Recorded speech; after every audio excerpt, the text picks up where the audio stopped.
Hello everyone, I am back with the fifth lecture of the chapter, The Interview, from your book Flamingo.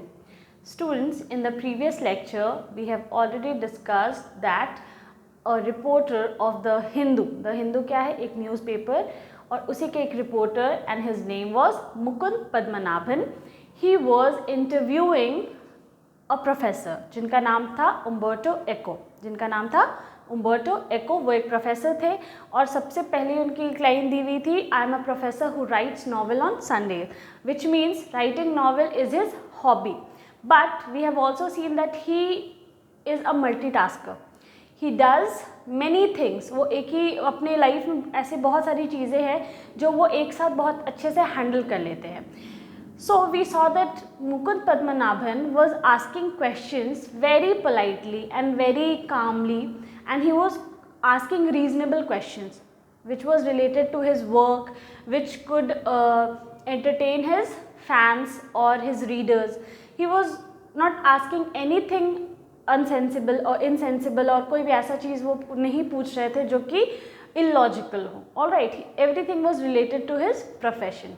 So far we have seen that Mukund Padmanabhan is a good reporter or a good interviewer. All right.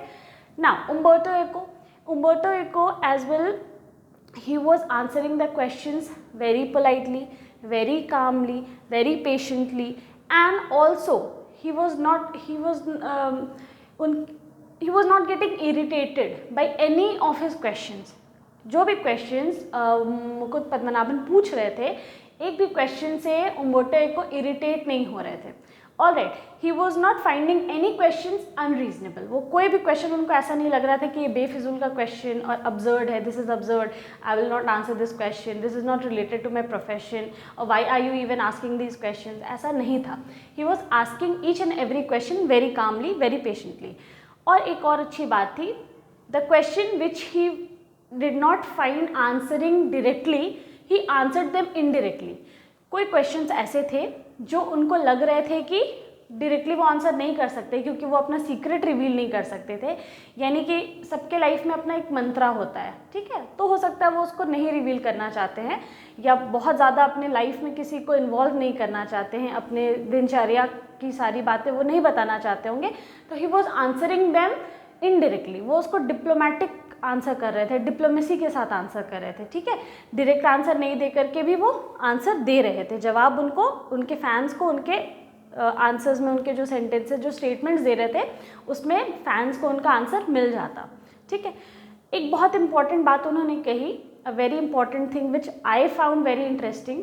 वो क्या था कि जब मुकुंद पद्मनाभन ने उनसे पूछा कि how do you handle so many things at the same time in your life, है ना, आप एक साथ इतनी सारी चीज़ें कैसे कर लेते हो.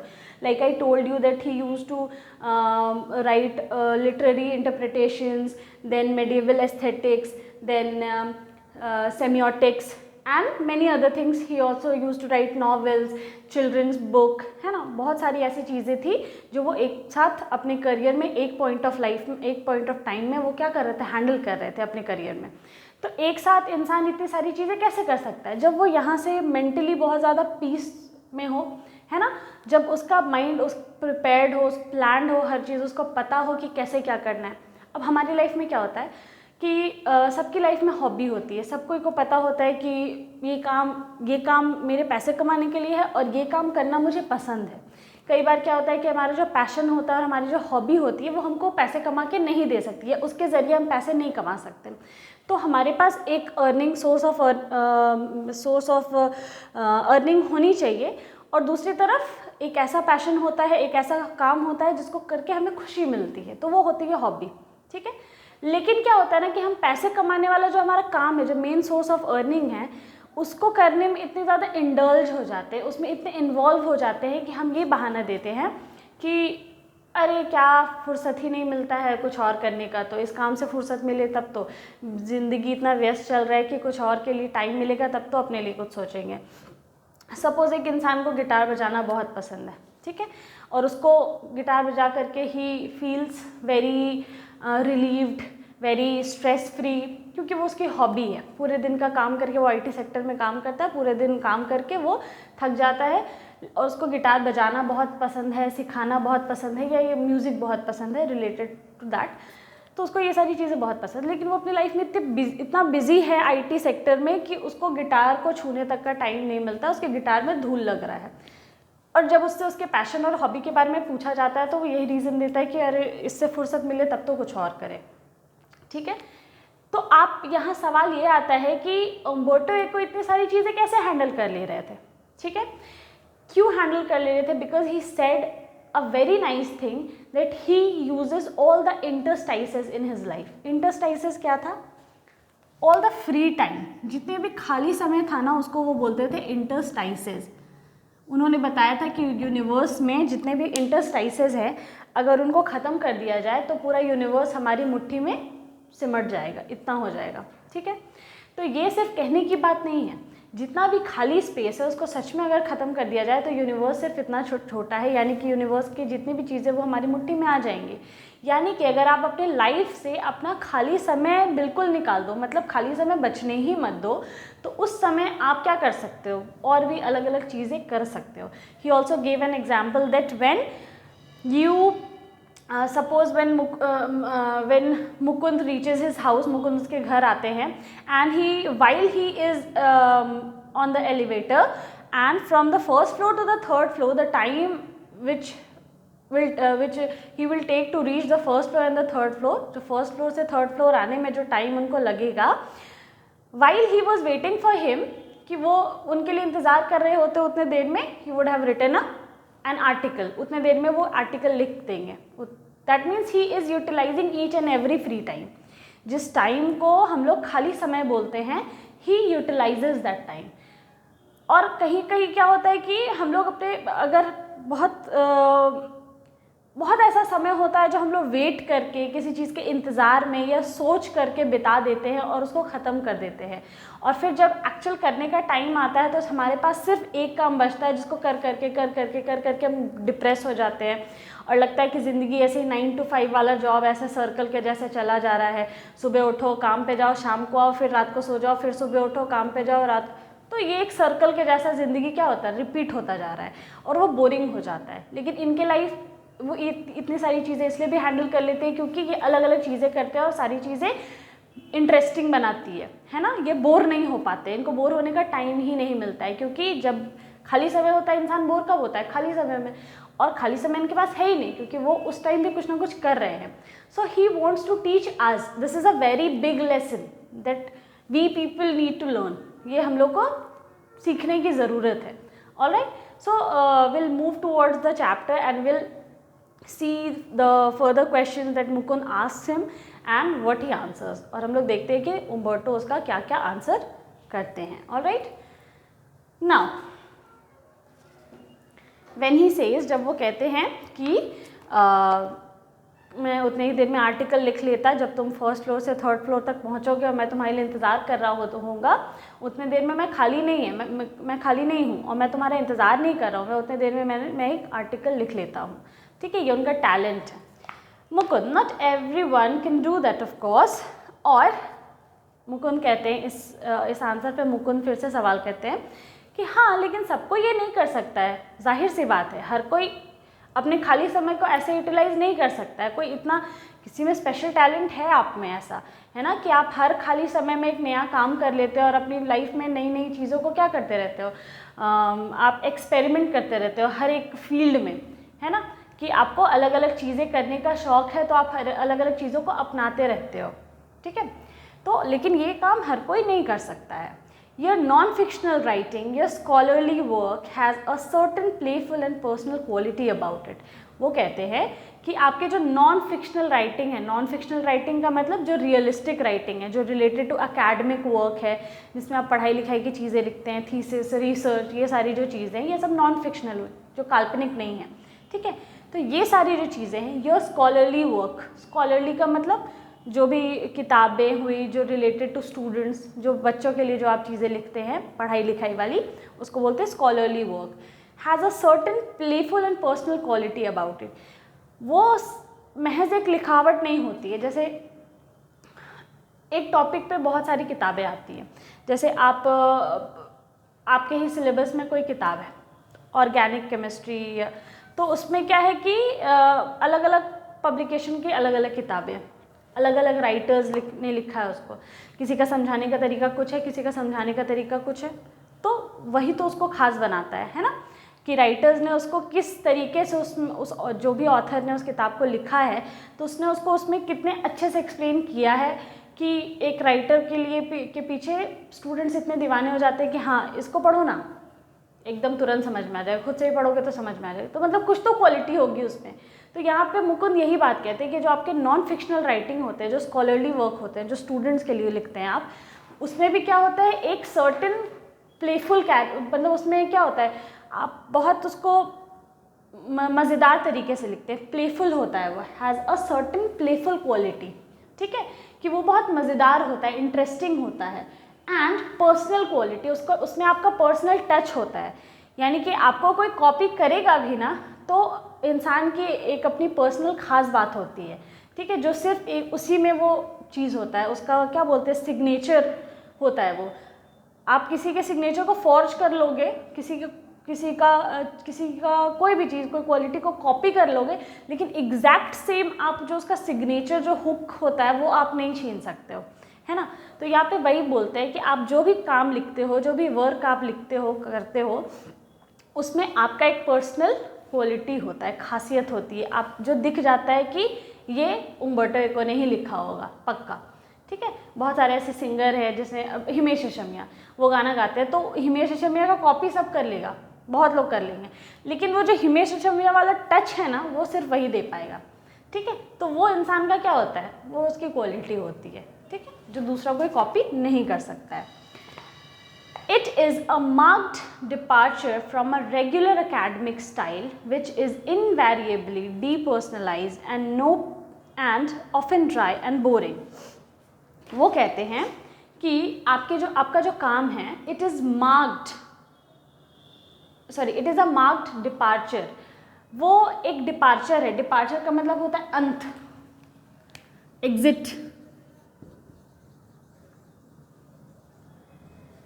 कि बस यही एग्जिट है, यही अंत है ना, कि वो लिख देते हैं, मतलब वो फुल स्टॉप होता है, इससे ज़्यादा कोई उसमें एडिशन कर ही नहीं सकता है ना, उसमें कोई क्वेश्चन नहीं कर सकता है, वो एक मार्क्ड डिपार्चर होता है, ठीक है, ये अंत होता है। और from a regular academic style, तो रेगुलर एकेडमिक स्टाइल से वो थोड़ा अलग होता है। जैसे मैंने आपको बोला कि कोई टॉपिक है, उसमें बहुत सारे ऑथर किताब लिख रहे हैं, ठीक है, लेकिन वो एक ऐसा किताब ज़रूर होता है जिसके स्टूडेंट्स दीवाने होते हैं, मतलब वो पढ़ लिया तो बस सब पढ़ लिया, उसको बाकी किताबों को छूने की ज़रूरत नहीं है, या बाकी ऑथर वाली किताब को उसको देखने की ज़रूरत नहीं पड़ती है। तो वो क्या होता है, वो रेगुलर एकेडमिक वर्क से अलग होता है, कुछ तो उसमें एक ऐसा चीज़ अलग होता है जिससे स्टूडेंट्स क्या होते हैं, बहुत इम्प्रेस हो जाते हैं, या उनको बहुत ईजिली समझ में आ जाती है कोई भी चीज़, ठीक है। तो इसीलिए बोला जा रहा है कि जो रेगुलर एकेडमिक स्टाइल है उस पर आपका जो काम है वो एक डिपार्चर है, वो एक मार्क किया हुआ है उस पर कि ये अंत है बस, ठीक है। Which is invariably depersonalized and often dry and boring. और इनका ये भी कहना है कि जो बाकी जो रेगुलर वर्क होते हैं, जो बाकी ऑथर जो वर्क लिखते हैं या बाकी स्कॉलर्स वर्क लिखते हैं, जो वो बहुत बोरिंग होता है, ड्राई होता है, बहुत रूखा सूखा होता है, ठीक है, और डीपर्सनलाइज होता है, मतलब कोई पर्सनल टच नहीं होता है उसमें। एक होता है आत्मा से लिखना, है ना, कि एकदम अपना जी जान लगा के लिख देना, एक है बस कॉपी कर देना, ठीक है। आपको अगर सपोज कोई टॉपिक लिखने के लिए दिया गया है, तो आप कहीं से पढ़े, ऐसे लिखने के लिए दिया गया है सपोज, तो ऐसे या आर्टिकल या रिपोर्ट अगर आपको लिखने के लिए दिया जाता है तो उसमें बहुत ज़रूरी है कि उस टॉपिक पे आप क्या फील करते हो उस चीज़ को लिखो। अगर आप कहीं से याद करके निबंध लिख दे रहे हो तो दैट मीन्स उसमें आपका पर्सनल टच नहीं है। अब आप बोलोगे मैम ऐसे लिखने के लिए पर्सनल टच की क्या ज़रूरत है? जब तक किसी टॉपिक पे आप निबंध लिख रहे हो तो उसको जब तक आप अपने अंदर से फील नहीं करोगे कि आप उसके बारे में क्या सोच रहे हो, क्योंकि जो आप उस टॉपिक के बारे में सोच रहे हो वो सिर्फ आपके दिमाग का उपज है, वो कोई दूसरा कॉपी नहीं कर सकता, तो वो होता है आपका पर्सनल टच, ठीक है, उसमें आपका ओपिनियन झलकता है, वो दिखाई देता है, आपकी पर्सनालिटी को रिफ्लेक्ट करता है। कोई भी राइटिंग आपका, कोई भी पीस ऑफ राइटिंग, अगर आप एक लेटर ही लिख रहे हो तो उसमें जो भाषा, जो स्टाइल, जो कंटेंट आप यूज़ करते हो वो आपका अपना होता है, कहीं से कॉपी किया हुआ नहीं होता है। तो वो झलकना चाहिए, वो रिफ्लेक्ट करता है कि आपकी सोच कैसी है। ठीक है, इसी को बुलाता है पर्सनल टच।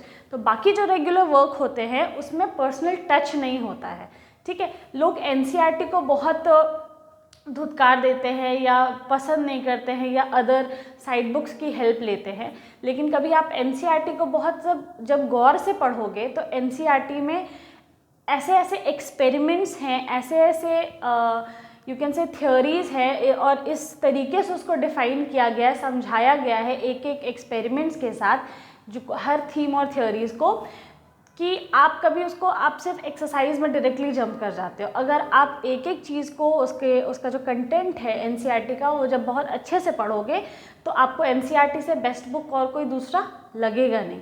हाँ, उसमें क्वेश्चंस भले ही कम होते हैं, लेकिन जो भी क्वेश्चंस होते हैं बहुत क्वालिटी क्वेश्चंस होते हैं। तो ये एनसीईआरटी का अपना पर्सनल टच है। ठीक है, इसीलिए अगर देखा जाए तो बेस्ट बुक क्या होता है, एनसीईआरटी होता है। आप यूपीएससी और ये सारी चीज़ों के लिए भी जब आप प्रिपेयर करोगे, गवर्नमेंट सर्विस के लिए या एडमिनिस्ट्रेटिव सर्विस के लिए जब आप प्रिपेयर करते हो सिविल सर्विसेज में, तो सबसे ज़्यादा आपको रेकमेंड करता है एनसीईआरटी। उसमें आपको 6 to 12 का एनसीईआरटी पढ़ना पड़ता है। क्यों वापस जाकर के एनसीईआरटी पढ़ने की ज़रूरत है? क्योंकि अभी हम लोग जब पढ़ने की ज़रूरत है तब उसको अच्छे से नहीं पढ़ते, हम लोग साइड बुक्स के पीछे बहुत ज़्यादा भागते हैं और छोड़ देते हैं एनसीईआरटी पढ़ना कि ये बहुत कम कंटेंट है, इसमें तो कुछ दिया ही नहीं रहता है, इसमें कुछ दिया नहीं। आप उसको कभी डिटेल पढ़ो। हम लोग क्या करते हैं, मैथ्स बनाते हैं तो फर्स्ट जो एक्सरसाइज उसमें जो जो चीज़ें लिखी हैं नहीं, उसको छोड़ करके डायरेक्टली एक्सरसाइज 1 में जंप करते हैं, उसके पहले का 2-3 एग्जाम्पल दिया हुआ होता है, उसको सॉल्व करते हैं और सीधा एक्सरसाइज में जंप कर जाते हैं। जबकि जो कंटेंट उसमें गिवन है, चाहे वो मैथ्स का बुक ही क्यों ना हो, वो बहुत क्वालिटी है उसमें। ठीक है, वो एनसीईआरटी का अपना पर्सनल टच है, वो बेवकूफ़ नहीं है लिखने वाला इंसान। ठीक है, तो that you need to learn that, you need to study that with concentration. Alright, so I am saying कि जो उम्बर्टो एको के वर्क है मुकुंद के हिसाब से, वो क्या है, उसमें उनका क्वालिटी है, पर्सनल टच है, और वो बाकी रेगुलर वर्क से वैरी करता है, अलग है कुछ। ठीक है, और उसके जैसा बोरिंग नहीं है रेगुलर वर्क के जैसा, और ड्राई नहीं है। ठीक है, have you consciously adopted an informal approach or is it something that just come naturally to you? और वो बोलते हैं ये जो चीज़ें, ये जो अप्रोच है, जिस अप्रोच के साथ आप किताब को लिखते हो, जिस अप्रोच का मतलब होता है जिस मेथड के साथ, है ना, जो तरीका आप अपनाते हो लिखने के लिए, ये जानबूझ के अपनाते हो या ये जानबूझ के आपका किया धरा है कि आपकी नहीं, हम लिखेंगे तो ऐसे ही लिखेंगे, इसी मेथड से लिखेंगे, या ये नेचुरली आ जाता है जब आप लिखने बैठते हो? तो एक होता है ना कि सपोज़ हम गाना गा रहे हैं, तो गाना गाते हैं तो क्या होता है कि हमारा जो हर गाने में कोई इंसान क्लासिकल गा रहा है, तो उसका जो क्लासिकल होता है ना, वो हर क्लासिकल सिंगर हर गाने में थोड़ा थोड़ा उसका क्लासिकल टच आ जाता है। तो ये नेचुरल होता है उसका कि जब भी वो गाएगा तो उसका क्लासिकल टच आ ही जाएगा, सब में अलाप डाल देगा, सारे में सुर ताल सब कुछ मैच करेंगे। जबकि रैप में सुर ताल की ज़रूरत नहीं है, लेकिन जब भी वो रैप भी करेगा अगर सपोज, तो वो उसमें भी सुर ताल आ जाएगा, तो वो नेचुरली आता है।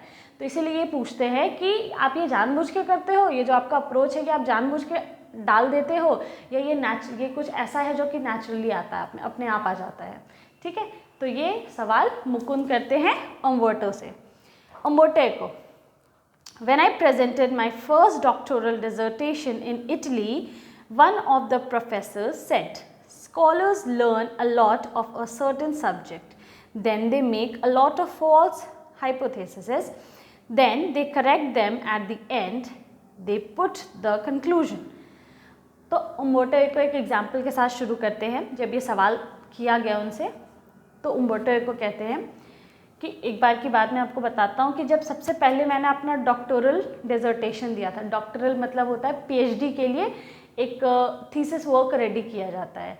एक ऐसा वर्क होता है जिसमें एक मोटी सी किताब जैसा आपको अपना व्यू लिखना होता है किसी पर्टिकुलर टॉपिक पे। उसके हिस्ट्री से लेकर के उसका मॉडर्न क्रिटिक्स का क्या कहना है, उसका बैकग्राउंड से लेकर के हर कुछ के बारे में आप क्या सोचते हो, कैसे उसमें क्या हुआ था, मतलब सारा रिसर्च करना होता है। फिर जाकर के आपको अपना थीसिस वर्क प्रेजेंट करना होता है, तब जाकर के उसको रीड किया जाता है, फिर आपका प्रेजेंटेशन होता है, तब जाकर के आपको एक डॉक्टरल डिग्री मिलती है। ये यूनिवर्सिटी में किया जाता है और फिर आपके नाम के आगे डॉक्टर लगता है या आपकी पीएचडी कंप्लीट होती है। ये मास्टर्स में भी होता है, जो लोग पीजी करते हैं, पोस्ट ग्रेजुएशन करते हैं, उसमें भी डिसर्टेशन रेडी करना पड़ता है। ठीक है, तो ये बोलते हैं कि जब मैं इटली में अपना डॉक्टरल यानी पीएचडी के लिए डिसर्टेशन प्रिपेयर कर रहा था, तब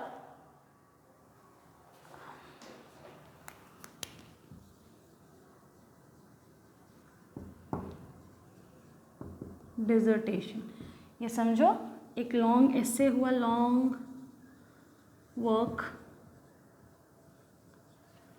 ठीक है, बहुत लंबा काम होता है ये, जिसमें रिसर्च किया जाता है। ठीक है, तो वो कहते हैं जब मैं इटली में था और अपना डॉक्टरल डिसर्टेशन प्रिपेयर कर रहा था, तब एक प्रोफेसर थे, उन्होंने मुझे कहा कि स्कॉलर्स यानी जो रिसर्च करते हैं उनको स्कॉलर बोला जाता है।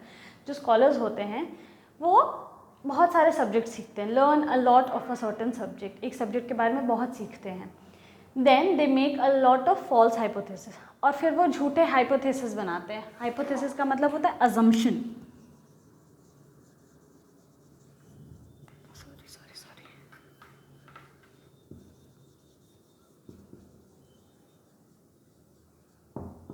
ठीक है, हाइपोथेसिस का मतलब होता है हाइपोथीसिस, IS अगर है वो सिंगुलर है और थेसिस है तो प्लूरल है। ठीक है, तो वो कहते हैं कि बहुत सारी ऐसे जो स्कॉलर्स होते हैं वो पहले तो एक सब्जेक्ट को बहुत ज़्यादा पढ़ते हैं, सीखते हैं उसके बारे में, और फिर फॉल्स झूठी परिकल्पना करते हैं, हाइपोथेसिस देते हैं, and they correct them at the end. लेकिन फिर वो उससे सीखते भी हैं, उसको सुधारते भी हैं, and they put the conclusion, उसके बाद वो कंक्लूजन पे पहुंचते हैं, निष्कर्ष पे भी पहुंच जाते हैं। ठीक है, मतलब यही तो सीखने का तरीका है ना, कि एक सब्जेक्ट के बारे में अगर हम पढ़ रहे हैं, फिर जो चीज़ें मेरे दिमाग में आई, भले वो गलत हो सही हो जो भी हो, फिर अगर वो गलत है तो मुझे पता चलेगा कि वो गलत है, तो फिर मैं उसको सुधारूंगा और फिर एक निष्कर्ष पर पहुंचूंगा। ठीक है, तो यही हुआ सीखना। लेकिन यू ऑन द कॉन्ट्ररी, यहाँ यू कौन है? उम्बर्टो एको, प्रोफेसर बोल रहे हैं उम्बर्टो एको से ये सारी बातें, और कहते हैं लेकिन तुम दूसरी तरफ, you on the contrary told the story of your research, तुमने अपने रिसर्च की कहानी हम लोगों को सुनाई कि तुमने क्या क्या रिसर्च किया, कैसे कैसे किया, even including your trials and errors, जिस कहानी में ट्रायल एंड एरर्स था कि तुमने कोशिश की, तुमसे गलती हुई, फिर तुमने कोशिश की, फिर तुमसे गलती हुई, फिर तुमने कोशिश की, फिर तुमसे गलती हुई। तो लोग क्या करते हैं, अपनी गलती छुपाते, अरे हम तो एक ही बार में कर लिए थे, अरे ये तो मेरे से 5 मिनट में हो गया था, नहीं हमसे ज़्यादा गलती नहीं हुआ था, एक बार में ही हमको समझ में आ गया था, एक बार वो बताया, दूसरी बार में हमको समझ में आ गया। तो लोग अपनी गलतियाँ छुपाते हैं। लेकिन उम्बर्टो एको ने जब प्रोफेसर के सामने अपना प्रेजेंटेशन दिया, डिसर्टेशन दिया, तो उन्होंने उसमें अपनी स्टोरी बताई, अपनी हर एक गलती को मेंशन किया, अपने एरर्स को भी मेंशन किया कि मैंने इतने बार ट्रायल लिया और इतने बार मेरे से गलती हुई। थीसिस एक दिन में रेडी नहीं होता है, 5, 6, 8, 10 साल लग जाते हैं उसको डिसर्टेशन को रेडी करने में, क्योंकि परफेक्ट प्रेजेंटेशन रेडी होना बहुत टफ है। ठीक है, at the same time he recognised I was right, और तब जाकर के प्रोफेसर को समझ में आया कि उसी समय जब उसने देखा कि ये एक ऐसा लड़का है जो अपनी गलती तक बता रहा है और उससे उसने सीखा भी है, फाइनली उसने अपना डिसर्टेशन रेडी किया है, तब वो कहते हैं कि तब उनको रियलाइज़ होता है, प्रोफेसर को रियलाइज़ होता है कि ये लड़का सही है, he was right, and went on to publish my dissertation as a book. और प्रोफेसर उसके डिसर्टेशन को लेते हैं, उम्बर्टो एको के प्रेजेंटेशन को लेते हैं, डिसर्टेशन को लेते हैं और उसको पब्लिश करवाने निकल जाते हैं, और वो फिर एक किताब बन करके छप के आती है, विच मेंट ही अप्रिशिएटेड इट। तो ये बहुत बड़ा सराहना है, ये बहुत प्रेज की बात है, अप्रिशिएट किया उसको। ठीक है, ये बहुत बड़ा अप्रिसिएशन है।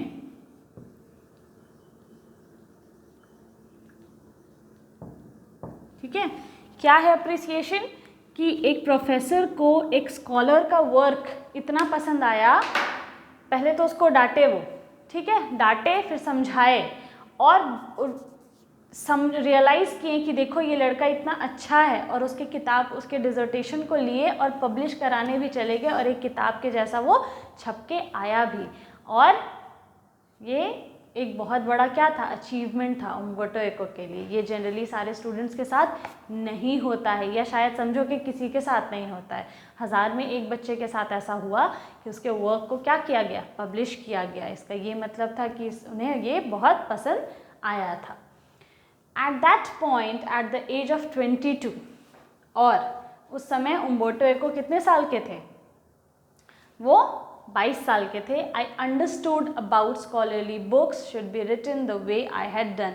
और तब जा कर के उम्बर्टो एको को 22 साल की उम्र में ये समझ आया कि डिसर्टेशन वर्क, जो स्कॉलरली बुक्स होता है, जो पढ़ाई लिखाई की किताबें होती हैं, वो ऐसे ही लिखनी चाहिए जैसे उन्होंने लिखी हैं, तभी लोगों को पसंद आएगा। लोगों को सच्चाई पसंद है, नेचुरल वर्क, एक्चुअल वर्क, और झूठी चीज़ें नहीं, ट्रू वर्क पसंद है, ठीक है। By telling the story of the research, और स्टोरी, ये डिसर्टेशन लिखने का क्या सही तरीका है, अपने रिसर्च की स्टोरी बताओ, ठीक है। This is why my essays have always have a narrative aspect. इसीलिए वहीं से उन्होंने सीखा, और उसके बाद उन्होंने जितने भी एस्से लिखे उसमें नैरेटिव एस्पेक्ट होता था। नैरेटिव का मतलब होता है कहानी सुनाना। डिसर्टेशन में क्यों उनको सराहा गया, क्यों उनको पसंद किया गया उनके डिसर्टेशन को? क्योंकि उन्होंने डिसर्टेशन में अपने डिसर्टेशन के लिखने की कहानी बताई थी कि डिसर्टेशन को कैसे लिखा जाता है ना, रिसर्च कैसे कैसे किया उन्होंने, ये कहानी उन्होंने बताई। और जब वो ऐसे लिखते हैं तो उसको भी नैरेटिव अप्रोच में लिखते हैं। नैरेटिव का मतलब कहानी सुनाना, नरेट करना। उसमें भी, ऐसे में भी क्या होता है, नैरेटिव एस्पेक्ट होता है, ठीक है। ये नहीं कि